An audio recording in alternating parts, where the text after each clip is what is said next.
This video is powered by the pros at Pascal Air Plumbing and Electric. Arkansas owned, Arkansas operated. GoPascal.com. Good afternoon, Grant. How is your Wednesday so far? Doing okay, Phil, and I've got some information for you on Oskie that I think is accurate. You know, I think that originated at Arkansas a long time ago. No way. And that word, you know, because I go all the way back to the late 50s watching practice and stuff. They used to, you know, in our town here, sometimes the parents would leave their kids at football practice as kind of babysitters. We would sit on the bench with the players and stuff, you know, get our own game going down there in the end zone. And I remember that. I think all the way back to the Jack Mitchell era. And, you know, because Barry Switzer played in 57, 58, and 59. He played for Jack Mitchell 1 year and Frank Broyles 2 years. And that term Oskie obviously was, you know, by the time you'd say interception, that's 4 syllables. Well, if you just say Oskie, then that's 2 syllables, and you immediately go from defense to offense. And so you're telling everybody to start blocking instead. And back then, you know, a lot of guys played one way. I mean, you would play two ways. You play offense and defense. And so it wasn't that much of a stretch for some of them to go from defense to offense. But that term, you know, and then when I started watching Barry Switzer's TV show, when his playback show at Oklahoma, he talked about it all the time, and of course it got to Oklahoma and everywhere else. But I mean, I would be really interested if anybody out there is as old as I am and had ever heard it before it was used at Arkansas.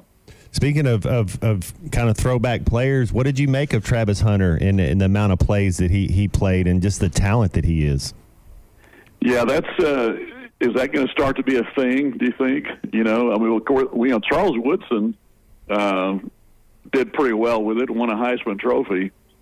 Champ Bailey back then, you remember he went a little bit. You know, that was just a little bit. That's what I mean. Both of these guys were kind of, you threw him in there and did a little bit of something with them, but it's not like he had 9. You know, Charles Woodson might run 7 plays on the offensive side. It's of the ball. even different, Grant, than Shohei Ohtani. It would be like if Ohtani pitched and played shortstop in the same game. You know what I mean? Yeah. It's nuts to think of how much exertion you got to put out there. And even in the NFL, guys did that. Back, I'm talking about is about 1960. Yeah. You'd have guys playing both ways. So I think Arkansas had 61 plays on offense or something the other day. I think that partly explained under 400 yards of offense because you know at the end of the game there they returned the interception for a touchdown and then you know Western Carolina had the ball for probably the last 6-7 minutes of the game. So it might have gotten a little bit higher, but I think this week you're going to see an emphasis, like you guys said, on running the ball. I don't know if they'll rush for 340 or whatever Central Florida did, but Sam talked about even today in his thing. He talked about wanting to see a more explosive running game.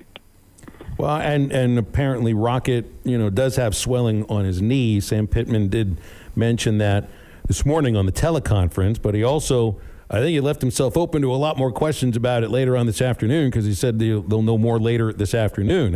And Coach Pittman talking like 36 minutes than the Sam Pittman show. I just imagine Rocket, not only won't he play this Saturday, but he shouldn't play this Saturday. Well, not only that, Phil, but Sam actually said it's kind of a question mark this week or next week. Mm-hmm. So it did happen during the game. But I think the thing was that, as is probably true of a lot of players, Matt, he didn't say anything. They didn't really know until Sunday. And maybe there wasn't that kind of swelling until Sunday. But anyway, I wouldn't think we'd see him this week. Yeah, you kind of need 24 hours to 36 hours to see how that goes. Grant, when I was looking back and kind of seeing, I think this game 2 might be a little bit like game 1, how we had a lot of big plays. Do you kind of maybe want to see if you're scoring in 3 plays, 4 play drives, there's nothing you can really do about it. You know, nobody's complaining, but you kind of want to see this team, you know, put together those 9, 12 play drives. Yeah, I think it's going to be more like a game maybe like Central Florida had, where they rushed for so many. I don't know if they're going to rush for 300, but and then they probably want to see some more of these other running backs, depending on how serious this thing is, the other injury. But I agree with you that Gustav, if I'm saying his name correctly, looked really good, had really good leg drive, and who knows, maybe they ran him that many times to see, what he could do in the coming games, especially if he might be more needed. Man, I think he could be a great change of pace back. Yeah, he had that jump cut that I haven't seen a lot of those other guys do, and so and you like to see it, man. You like to see those pups bite early. Yeah. Hey, I was going to mention this too, Phil. Today, I don't know how much you all have talked about the Clemson Duke game, but I think that's the first time Duke beat them since 1989. And back then, Steve Spurrier was the coach, and Danny Ford was coaching Clemson. And I think Clemson was ranked 7th in the country at the time. And one time I happened to see Steve Spurrier at Augusta National. I can still remember he was there during the tournament near the first green. And after we kind of exchanged pleasantries, one of the first things he wanted to bring up was the time he had beaten Danny Ford, Danny Ford's Clemson team when he was at Duke, and he was still enjoying that. Of course, he got Arkansas again in the SEC championship game when Danny was coaching here too. I guess the feeling from that game too is also from the Clemson Duke game. You got Garrett Riley, the new offensive coordinator, came over from TCU, but he's replacing Brandon Streeter, a guy who was, if I remember, a quarterback at Clemson, was on the coaching staff for a number of years, got a shot at being the OC, and he made it 1 year, and that was it. And Dabo fires him. Now he brings in another guy, but the offense apparently looked exactly the same. So a lot of folks have questions as to who's really in charge of the offense. I never remember any kind of criticism like this about Dabo Swinney and how he coaches his team or how much leeway he gives to his coaches.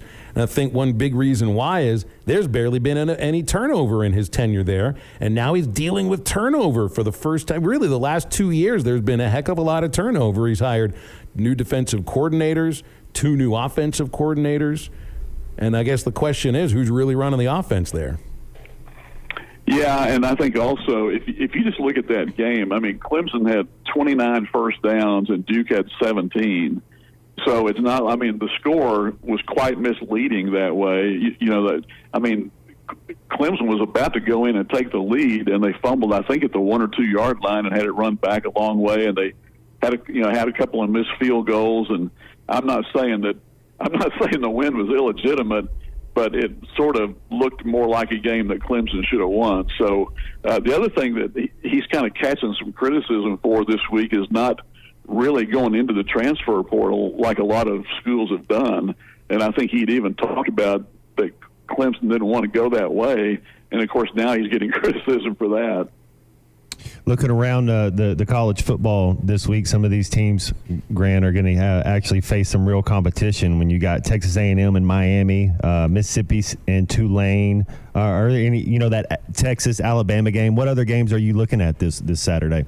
Well, I noted that Texas-Alabama is a 6 o'clock start, so if people that go to the Arkansas game this week can get back and see a lot of that.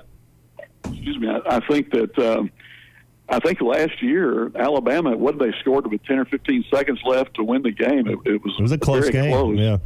Yeah. So that's a great litmus test to see if Texas is for real this year. Did you see Ryan Stanek's injury Monday night? High ankle is what Dusty said. Dusty also kind of blamed the injury on the larger bases, which I've watched the play. Maybe that's a reason why, because the base comes on the pitcher a little quicker than he's used to. But by now, I don't know how often Ryan Stanek is taking pitcher's fielding practice, but by now, after 115 games, it shouldn't surprise you as much. But that did kind of catch me a little bit, that Dusty blamed the injury on the larger bases.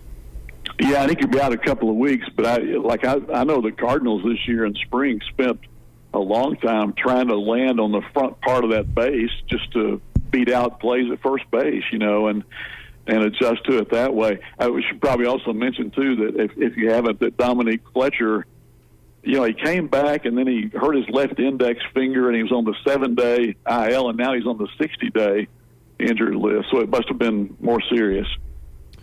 Grant, Luke Donald, he was a number one player in the world kind of around when Tiger Woods got here, and then Tiger kind of had it. Zach Johnson, he's won at Augusta. They've won some big tournaments. If I was to ask you which one of those golfers is their careers, which one would you want? Which one do you think's had the better career? Between the two captains? Yes, sir.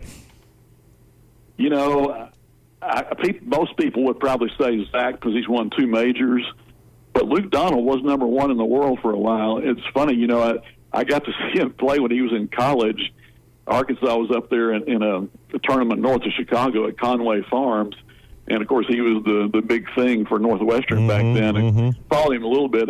I think as far as his picks, though, Matt, what was interesting to me was he went with these 2 young guys, and he left Barak off the team, who I think he won 3 times since in the last 2 years, maybe this year, of Poland. And so then I think he's kind of building for the future with Aberg, who had just won a big tournament, and I believe Hogarth is the other guy, the twin. So I think he's kind of looking to the future, putting those guys on there, and I think that was really brilliant thinking on his part. Matt Fitzpatrick and Tommy Fleetwood, I like both of their games. Yeah, and then you got the old veteran Justin Rhodes. I like that European team, man. They are solid. Well, for all the talk about U.S. being favored again, they do. Europe does have the 2, 3, 4 players in the world. Right. They got Hovland, they got McIlroy, and they got Rahm. So that's a pretty tough combo. And I would expect, Matt, that they probably would try to put younger guys with those veterans in some of the teams. I mean, maybe they'll stack it.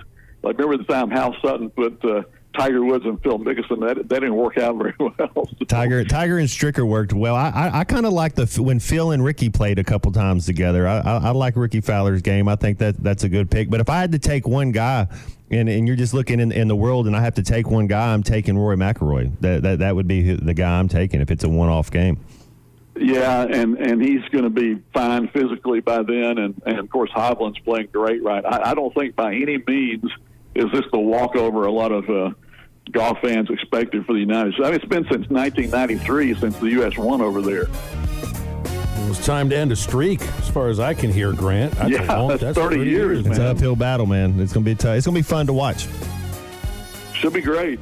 BetOnline is your number one source for all your betting needs. Get the latest odds, lines, and matchup reports for baseball, boxing, golf, and more. BetOnline continues to be the fastest and easiest way to place your wagers, including live betting and your favorite casino and card games available to play right from your phone. Head to the website or use your mobile device to sign up today and get in on the action. Remember to use our promo code BELIEVE, that's BLEAV, for your 50% welcome bonus on your first deposit. Bet online, where the game starts.